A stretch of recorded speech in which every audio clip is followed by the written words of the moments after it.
Hello friends, welcome to channel SAP Lobby. So today we'll discuss, this is the second part of production planning configuration guide. So first part, if you did not go through, I will give the link in the description. You can go through that one. So today we'll discuss about the what is planning calendar and how to define the planning calendar and MRP area and scope of planning for total planning and scheduling parameter. Okay, so if you did new to this channel, please subscribe to channel and like the video. And okay, now let's go on. Okay, so first about the planning calendar. So there are there are now in SAP the two types of calendar: planning calendar and factory calendar. So factory calendar, generally we have the like holidays, working days, all those things we are maintaining the factory calendar. But in planning calendar we are maintaining to get the delivery, I mean to on which date we will get the we are asking supplier to deliver on that particular day. So suppose on which week or on which day, if your supplier always comfortable to supply on that day, so we are using that planning calendar, so that system can propose, by checking that planning calendar, system can propose the delivery date for that particular supplier or particular purchase order delivery. Okay, so that details I had made one video on the planning calendar. Okay, I will share that link also in the description. Please go through that, so that there I explain like how to do the configuration. Okay, and here there is a transaction MD25. Okay, in the MD25 we can create the planning calendar, and what are the parameters inside that planning calendar functionality, everything I have explained in that video. So I will share that link in the description. Please go through that for the planning calendar. Okay, now next is like MRP area. So the transaction for MRP area is OMIZ. Okay, so why we need MRP area? Like because when we want to monitor the specific requirement stock of a particular storage location or particular supplier, okay, in that case we are generally use the MRP area. Okay, so now let me go to how to do the config for MRP area. So SPRO production node, on production node, under production node there is material requirement planning and master data, under master data MRP area. Okay, so transaction is OMIZ. Okay, so now MRP area is generally three types. Plant is also MRP area. So if you look at plant, store location, subcontractor means supplier. Okay, so there are three types of MRP area. So storage location means like so 02, so MRP area type is 02 for storage location, supplier for 03. Okay, so here like if you want to create the new one, you click on a new entry. Okay, suppose if I give, okay, here test MRP. So now for which type of MRP area you want to create? Suppose if I say storage location. Okay, now plant 3200. So here you have to give the storage location. Okay, so suppose SL01.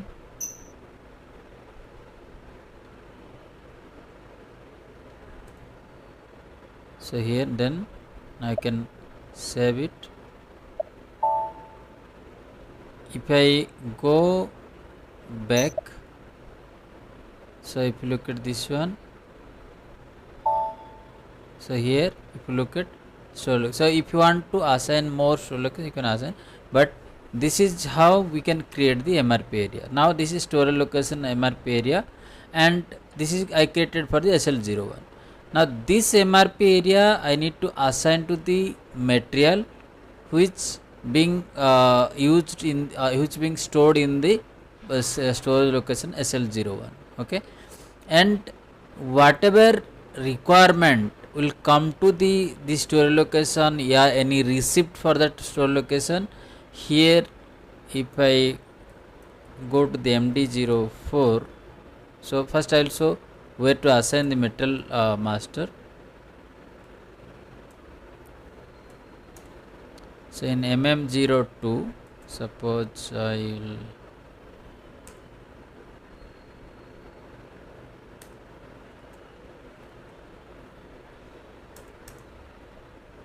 so here in MRP1 view, if you look at this MRP area, okay, here you can assign that MRP area, you can assign.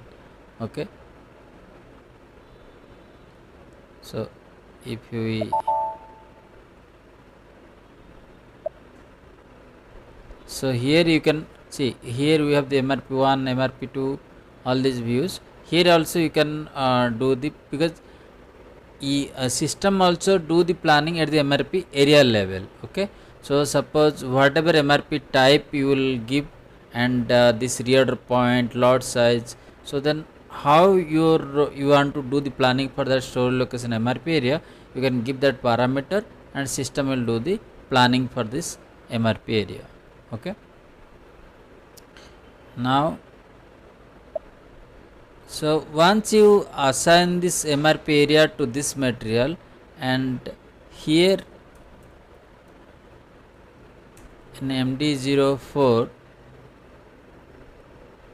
so here you will give the plant, here also you have to give the MRP area. Suppose you want to check only particular that MRP area, so here you can give your MRP area.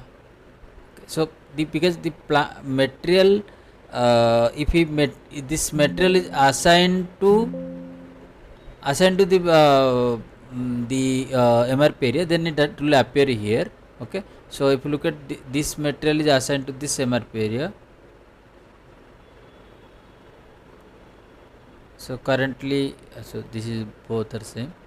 Okay. So currently you don't have the MRP area, but if you have the MRP area, you can enter here. So if the MRP assigned to that material and you assign here, if you may update here, then for that particular MRP area you can check all the details of requirement, receipt, everything you can check.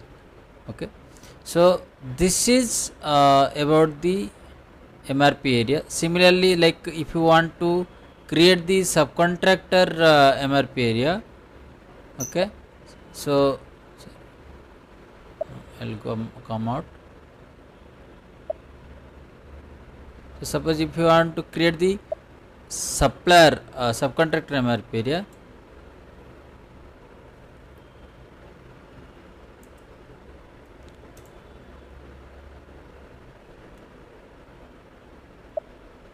so here you will choose the vendor, okay, and plant. So once you save it,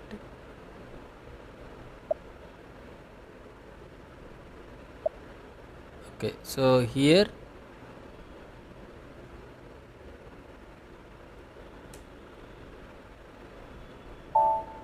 you need to assign your supplier. Okay, here you need to assign your supplier number, so that this MRP area will use to monitor all the receipt requirement for this particular supplier. Okay, so this is about the MRP area. Okay, now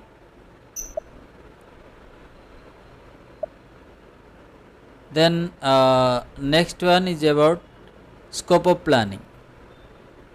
So before I go to the scope of planning, So let me show you where we are generally using the scope of planning. So when you run the MRP in the MD01 at plant level, if you look at, there is a scope of planning. So scope of planning means like where suppose you want to run the planning for the multiple plants at one time, multiple plant or MRP area, combination of plant MRP area, like so. In that case, SAP have what scope of planning. There you can maintain your sequence of plants you want to run the MR planning, and that scope of planning you can assign here. Okay, so let me go to that configuration.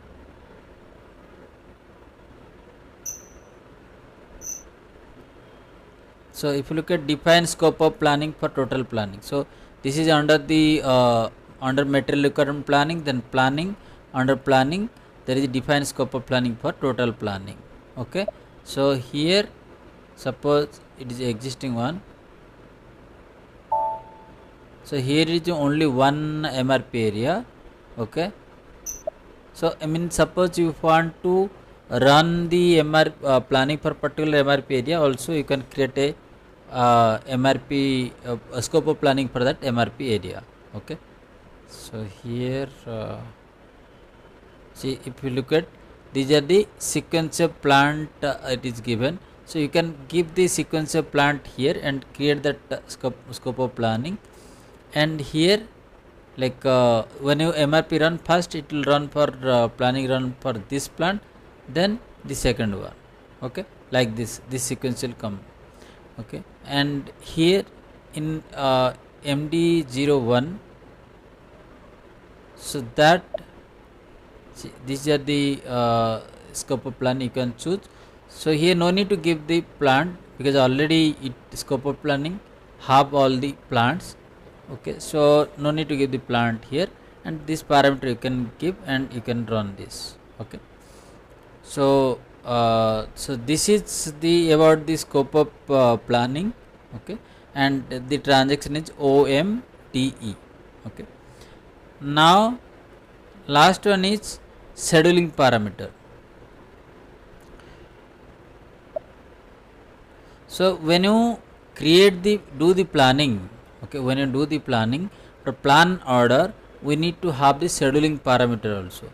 Then system will create the plan order, else system will not create the plan order for the planner. It will not able to do the planning, okay, without scheduling parameter.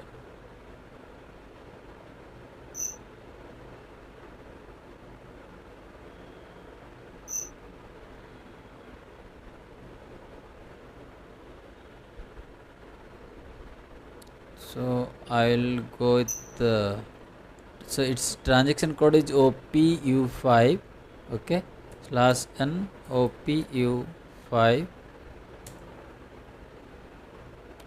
So suppose I'll plant, okay, so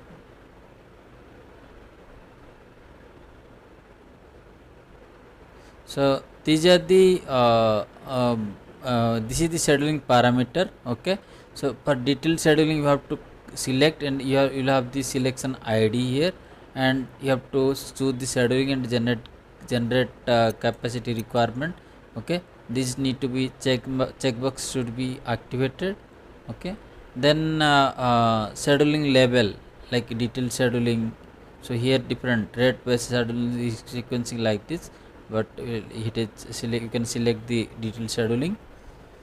And capacity scheduling, adjust date. So always like your basic date. So in capacity scheduling we are giving always basic date or dependent requirement to operation date. So means your operation date will be your dependent requirement date. I mean when it's your start date of the dependent operation date, so that will be your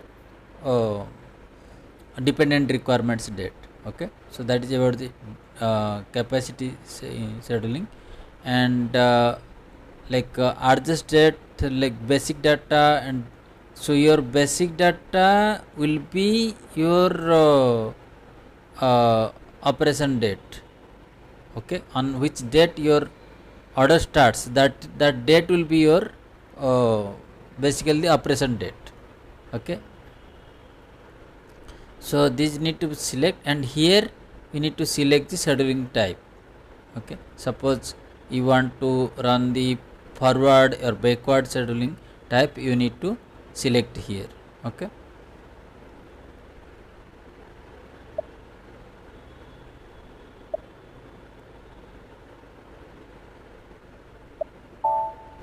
okay, so then this for automatic log and scheduling with break. So all these are the parameters you need to select in the scheduling parameter. Okay, now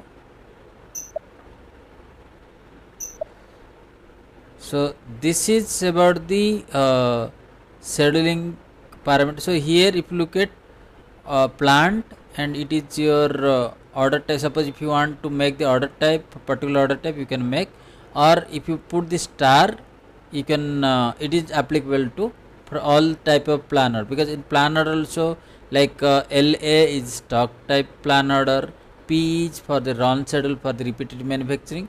Okay, so there are different types of plan order. So either you can create the scheduling parameter for each order type, else you can put the star, so that it will be applicable to for all. Okay, and if you want to create for a particular scheduling profile, production scheduler, okay, okay, then also you can create the for particular production schedule, you can create the scheduling parameters. Okay, so this is the all about your planning calendar, MRP area, and scope of planning for total planning, and define scheduling parameters. Okay, so in next session we'll discuss the subfloor control, like order number, how to create the order, new order type, and how to assign the number range. So these steps will start will from next session will start for the subfloor control. Okay, so please stay tuned. Okay, and please like and subscribe this video. So thank you for watching this video.